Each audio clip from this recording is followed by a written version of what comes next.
Wow, lupit nito, Lex. Ang pogi. Ang pogi ng bangka ng lolo mo. Pogi talaga yan. Bangka yan ng lolo ko eh. Teka, Lex. Marunong ka ba mag-drive niyan? Abay, oo naman, yes. Tinuruan ako ni lolo. Dito, pati sa dagat, safe ka. Wala tayong mababangga. Ano? Tara na.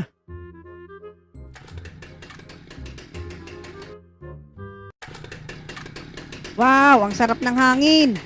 First time ko ito. Pares tayo, kulot. Ngayon lang ulit ako nakasakay ng bangka eh. Sabi naman sa inyo eh, masarap mag-joyride sa dagat, di ba?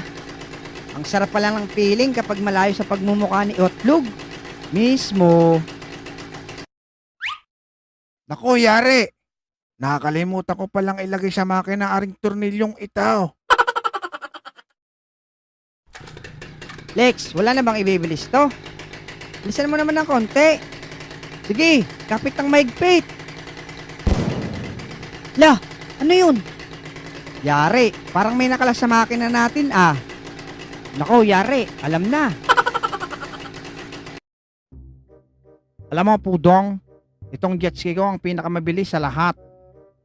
Kapag may nakita akong mas mabilis dito, bibenta ko to ng 1.5. Aba, ang mura namang bossing. Oo nga, pero alam kong walang makakatalo sa akin. Hahaha. Teka boss, may bangka doon, habulin natin. Teka, parang kilala ko yung dalawa doon ah. Lalo na yung isa, tinghad ng ilong. Tara na boss. Tara na, kapit ng mahigpit, Pudong.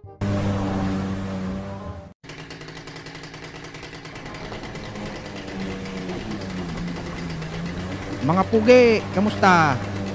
Ilang beses nyo na ako pinahiya ah. Ngayon, ito na ang chance ko para bawian kayo. Aba, sobrang bilis ng sasakyan mo ah. May kasama ka pang kuto. Hindi ito kuto. Ito ang bago kong tropa, si Pudong. May lakas na 10 kamay.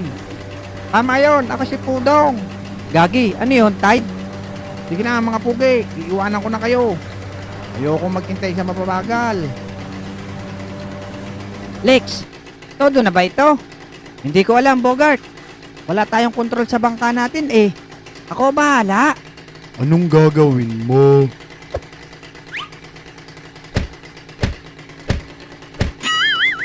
Tanan!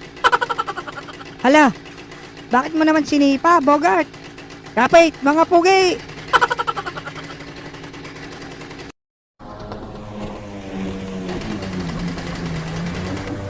Ang bilis nun ah. Oo nga bossing, ang bilis.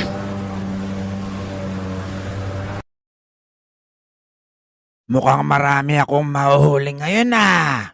Napakatahimik ng dagat eh. Wala man lang istorbo.